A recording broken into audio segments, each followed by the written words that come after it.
Ritu, I'll start with you. Are companies nervous?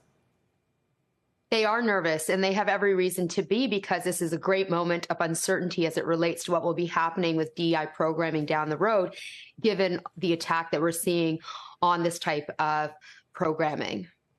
So, Danny, let me just lay out a hypothesis here, and it is this.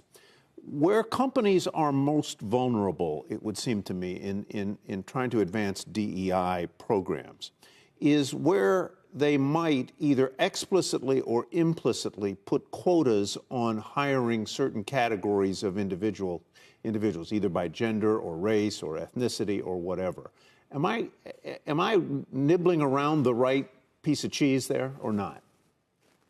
You have the exact right piece of cheese because quotas have long been suspect, at least in the college context. Now, recently, affirmative action was struck down at the university level. And keep in mind that the only reason that universities were allowed to is because they had a special pedagogical interest in a First Amendment interest, I should say, in forming their own curriculum. Corporate environments, companies don't have that same interest, won't be able to show that same justification, whether or not that is truly a special compelling interest. It's not for me to say. It's something the Supreme Court said long ago, but now that's gone. So you're exactly right that quotas, long being suspect, going back decades to the Supreme Court, they will probably be suspect and the first on the chopping block, so to speak. I may be mixing my metaphors, but quotas will be a problem for corporate DEI programs.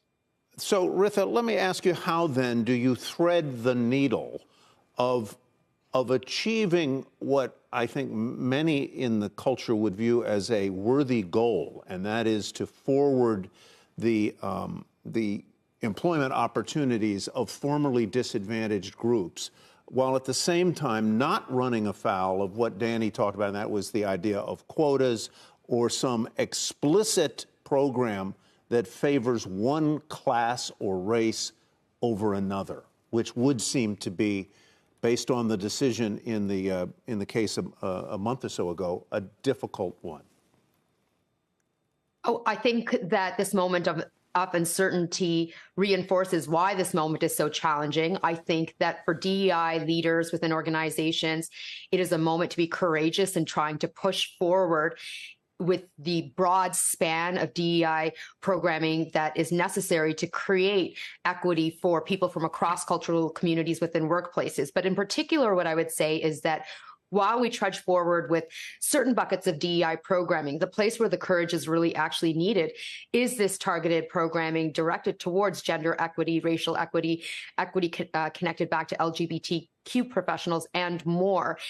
And so the problem in this moment is that because of the uncertainty, a lot of organizations will want to hold back. But this will be a moment of courage. It will need to be a moment where people walk the talk around some of the commitments that they have made over the last several years, the last few years in particular. Yes, we will wait to see how it all pans out in the courts. But along the way, it doesn't mean that we necessarily should be taking our foot off the gas pedal. And the reason I say this is because these very programs that are in place targeting women and people of color and people from the LGBTQ plus communities, veterans and more, are needed to rectify the inequities, the fact that the playing field isn't level, given historical legacies of oppression and current realities of discrimination. Would it be enough for companies who might be in the crosshairs of this to simply remove any quotas? Is there any problem, you think, and maybe this is more a question for Danny, but Ritu, do you think companies can kind of keep these programs in place but without explicit quotas? I think that that's probably what we're going to see a lot of organizations doing, removing the quota target related programming and trudging ahead with the other DEI programming. My hope, though, is that doesn't happen. I would like to be in a place where we challenge these laws and let ultimately the courts decide what will happen, but recognizing that all of this is in furtherance of equity in workplace cultures. So Danny, how do you further equity, particularly for those, as I said earlier, categories of individuals who may have been disadvantaged by prior discrimination? How do you further those interests but not run afoul of sort of the non-discrimination requirements that are in the law, or the equity interests of other people who may feel that, hey, someone else is coming along and taking a slot that I am fully qualified for. How do you thread that needle? It may not be a threadable needle, at least legally, and here's why. Whether it's Title VII, the Equal Protection Clause in the case of government employment, or Section 1981, all of these laws prohibit discrimination, and that is irrespective of the race being discriminated against or the gender or whatever the case may be. So a white male is equally potentially a victim of discrimination as any other minority. That's not me. That's been the Supreme Court for decades now. So the challenge, especially in a post-affirmative action era, is what kind of program would pass constitutional muster. We talked about quotas. In my view, legally, quotas are just the lowest hanging fruit that challengers will go after. I mean, that is the easiest case to make.